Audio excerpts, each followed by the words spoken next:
اعوذ باللہ من الشیطان الرجیم، بسم اللہ الرحمن الرحیم۔ الحمد للہ رب العالمین، والصلاة والسلام علی سید المرسلین و خاتم النبیین، اما بعد۔ صحیح بخاری، باب فضائل اصحاب النبی، حدیث نمبر 3888، اردو ترجمہ۔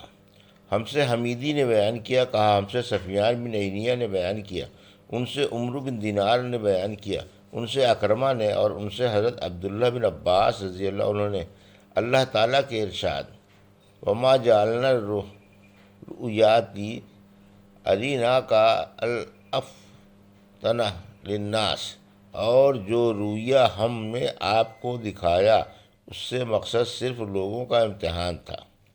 فرمایا کہ اس میں رویہ سے آنکھ سے دیکھنا ہی مراد ہے، جو رسول اللہ صلی اللہ علیہ وسلم کو اس معراج کی رات میں دکھایا گیا تھا، جس میں آپ کو بیت المقدس تک لے جایا گیا تھا۔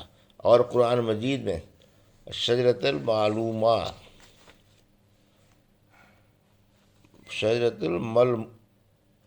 الملعونۃ کا ذکر آیا ہے، تو تھوہر کا درخت ہے۔ حدیث نمبر 2889، اردو ترجمہ۔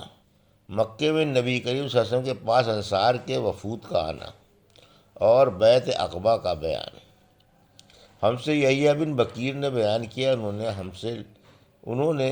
ہم سے لیث نے بیان کیا، ان سے عقیل نے بیان کیا، ان سے ابن شہاب نے، دوسری سند امام بخاری نے کہا، اور ہم سے احمد بن صالح نے بیان کیا، کہا ہم سے انبا بن خالد نے بیان کیا، ہم سے یونس بن یزید نے بیان کیا، ان سے ابن شہاب نے بیان کیا کہ مجھے عبد الرحمن بن عبداللہ بن کعب بن مالک نے خبر دی، اور انہیں عبداللہ بن کعب نے جب وہ نابینا ہو گئے تو وہ چلتے پھرتے وقت ان کو پکڑ کر لے چلتے تھے۔ انہوں نے بیان کیا کہ میں نے کعب بن مالک رضی اللہ عنہ سے سنا کہ وہ غزوہ تبوک میں شریک نہ ہونے کا طویل واقعہ بیان کرتے تھے۔ ابن بکیر نے اپنی روایت میں بیان کیا کہ حضرت کعب نے کہا کہ میں نبی کریم صلی اللہ علیہ وسلم کے پاس عقبہ کی رات میں حاضر تھا، جب ہم نے اسلام پر قائم رہنے کا پختہ عہد کیا تھا۔ میرے نزدیک لیلۃ العقبہ کی بیعت بدر کی لڑائی میں حاضری سے بھی زیادہ پسند ہے، اگرچہ لوگوں میں بدر کا چرچا اس سے زیادہ ہے۔ حدیث نمبر 3890، اردو ترجمہ۔ ہم سے علی بن عبداللہ مدینی نے بیان کیا، کہا ہم سے سفیان بن عینیہ نے بیان کیا، کہا کہ عمرو بن دینار کہا کرتے تھے کہ میں نے حضرت جابر بن عبداللہ رضی اللہ عنہ سے سنا، انہوں نے بیان کیا کہ میرے دو ماموں مجھے بھی بیعت عقبہ میں ساتھ لے گئے تھے۔ ابو عبداللہ امام بخاری نے کہا کہ ابن عینیہ نے بیان کیا کہ ان میں سے ایک حضرت برا بن معرور تھے۔ حدیث نمبر 3891، اردو ترجمہ۔ مجھ سے ابراہیم بن موسیٰ نے بیان کیا، کہا ہم کو حشام بن یوسف نے خبر دی، انہیں ابن جریج نے خبر دی، ان سے عطا نے بیان کیا کہ حضرت جابر رضی اللہ عنہ نے کہا میرے والد اور میرے دو ماموں تینوں بیعت عقبہ کرنے والوں میں شریک تھے۔ حدیث نمبر 3892، اردو ترجمہ۔ مجھ سے اسحاق بن منصور نے بیان کیا، انہوں نے کہا ہم کو یعقوب بن ابراہیم نے خبر دی، انہوں نے کہا ہم سے ہمارے بھتیجے ابن شہاب نے بیان کیا، ان سے ان کے چچا نے بیان کیا، اور انہوں نے کہا کہ ہمیں ابو ادریس عائض اللہ بن عبداللہ نے خبر دی کہ حضرت عبادہ بن صامت رضی اللہ عنہ ان صحابہ میں سے تھے جنہوں نے رسول اللہ صلی اللہ علیہ وسلم کے ساتھ بدر کی لڑائی میں شرکت کی تھی اور عقبہ کی رات آن صلی اللہ علیہ وسلم سے عہد کیا تھا۔ انہوں نے بیان کیا کہ رسول اللہ صلی اللہ علیہ وسلم نے فرمایا، اس وقت آپ کے پاس صحابہ کی ایک جماعت تھی کہ آؤ مجھ سے اس بات کا عہد کرو کہ اللہ کے ساتھ کسی کو شریک نہ ٹھہراؤ گے، چوری نہ کرو گے، زنا نہ کرو گے، اپنی اولاد کو قتل نہ کرو گے، اپنی طرف سے گڑھ کر کسی پر تہمت نہ لگاؤ گے، اور اچھی باتوں میں میری نافرمانی نہ کرو گے۔ پس جو شخص اپنے اس عہد پر قائم رہے گا اس کا اجر اللہ کے ذمے ہے، اور جس شخص نے اس میں کمی کی اور اللہ تعالیٰ نے اسے چھپا رہنے دیا تو اس کا معاملہ اللہ کے اختیار میں ہے، چاہے تو اس پر سزا دے اور چاہے معاف کر دے۔ حضرت عبادہ رضی اللہ عنہ نے بیان کیا، چنانچہ میں نے آن حضرت صلی اللہ علیہ وسلم سے ان امور پر بیعت کی۔ حدیث نمبر 3893، اردو ترجمہ۔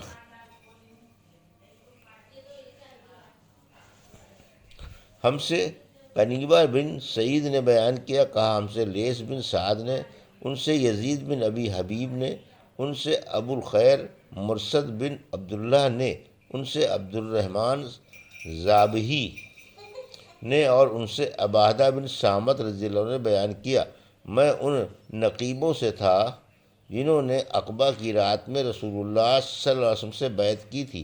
آپ نے بیان کیا کہ ہم نے آن حضرت صلی اللہ علیہ وسلم سے اس کا عہد کیا تھا کہ ہم اللہ کے ساتھ کسی کو شریک نہیں ٹھہرائیں گے، چوری نہیں کریں گے، زنا نہیں کریں گے، کسی ایسے شخص کو قتل نہیں کریں گے جس کا قتل اللہ تعالیٰ نے حرام قرار دیا ہے، لوٹ مار نہیں کریں گے اور نہ اللہ کی نافرمانی کریں گے۔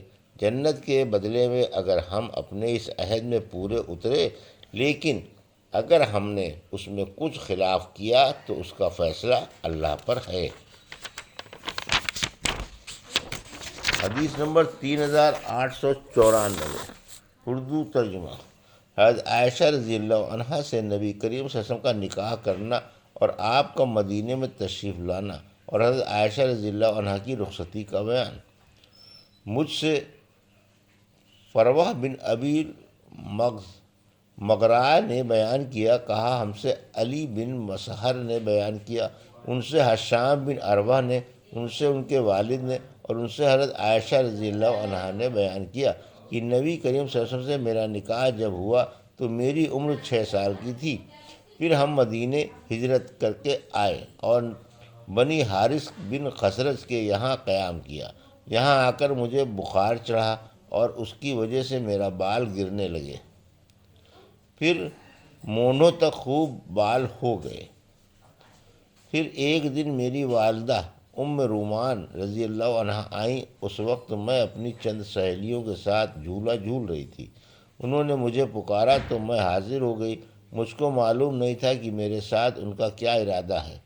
آخر انہوں نے میرا ہاتھ پکڑ کر گھر کے دروازے کے پاس کھڑا کر دیا اور میرا سانس پھولا جا رہا تھا۔ تھوڑی دیر میں جب مجھے کچھ سکون ہوا تو انہوں نے تھوڑا سا پانی لے کر میرے منہ اور سر پر پھیرا، پھر گھر کے اندر مجھے لے گئیں۔